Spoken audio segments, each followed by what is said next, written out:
আমি class 8 section B. আমি আজ একটা কবিতা পড়ব। কবি সুভাষ গুপ্তর লেখা। আমি সুভাষ বলছি।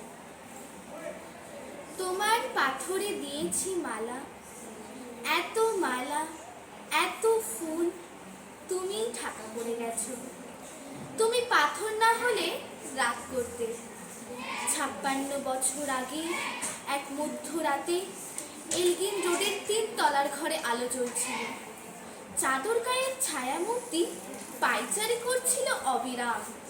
বাইরের রাস্তায় ইংরেজ পুলিশের চর সতর্ক সজাগ চোখে দেখছিল। তার সব সতর্কতাকে বুদ্ধ বানিয়ে তুমি তখন অন্ধকার চিরে ছুটে চলেছ আলোর পথে। দেশের মানুষ, কাক, পক্ষী কেউ টের পায়নি। তুমি চলে যাবার পর 56টা শীত, বর্ষা, গ্রীষ্ম, উধাও। তুমিও সেই থেকে প্রত্যেক জানুয়ারিতে পৃথিবীর এপাড়া ওপাড়া সব মাটিতে তোমার অনস্বর পায়ের ছাপ, সব রাইফেলে তোমার বুকের বারুদ, সব কুচকাবাজে তোমার স্বপ্নের ছন্দ। পরশ পাথরের মতো স্বাধীনতাকে খুঁজেছে তোমার অন্তরে লুকিয়ে থাকা খ্যাপা। তোমার গন্তব্য ছিল স্বাধীনতা, তোমার পথ ছিল স্বাধীনতা, তোমার স্বপ্ন ছিল স্বাধীনতা, তোমার প্রেম ছিল স্বাধীনতা।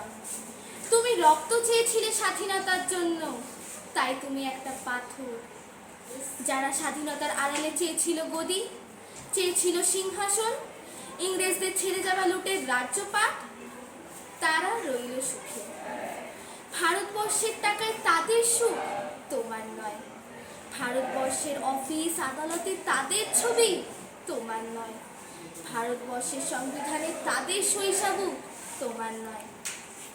ইংরেজ গরিব মানুষদের পায়ের তলায় রাখত, আমরা বড় লোকদের মাথায় করে রেখেছি। স্মাগলার কিংবা ডাকাতকে আমরা জোর হাতে সভাপতির আসনে আহ্বান করেছি। ইংরেজ এদেশের ধনসম্পত্তি লুট করত, আমরা দেশটাকে বেচে দিচ্ছি। ইংরেজ দিয়েছে চাবুক, লাঠি আর গুলি, আমরা দিয়েছি মস্তান, মাফিয়া, নেতা আর গুলি। ইংরেজ দিয়েছে সেলুলার জেল আর কালাপানি, আমরা দিয়েছি টিভিতে সুপারহিট মোকাবিলা আর আইনসভায় আয়ারাম গয়ারামের খেল। 56 বছর আগে এক মধ্যরাতে পরাধীন দেশ ছেড়ে তুমি চলে গিয়েছিলে। স্বাধীন এক স্বদেশে ফিরে আসার স্বপ্ন নিয়ে তুমি ফিরে আসোনি। স্বাধীনতা এসেছে, তার কাঁধে ঝুলি ভরে নিয়ে এসেছে।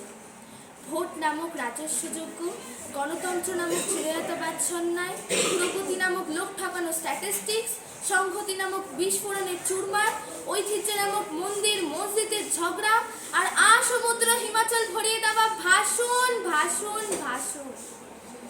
56 বছর ধরে তুমি একটা পাথর হয়ে আছো। 56 বছর ধরে ভারতবর্ষ অধীর অপেক্ষায় কান পেতে আছে। ইথার তরঙ্গে কবে হঠাৎ শোনা যাবে স্বাধীনতার নিজস্ব কণ্ঠস্বর। আমি সুভাষ বলছি। ধন্যবাদ। Very good.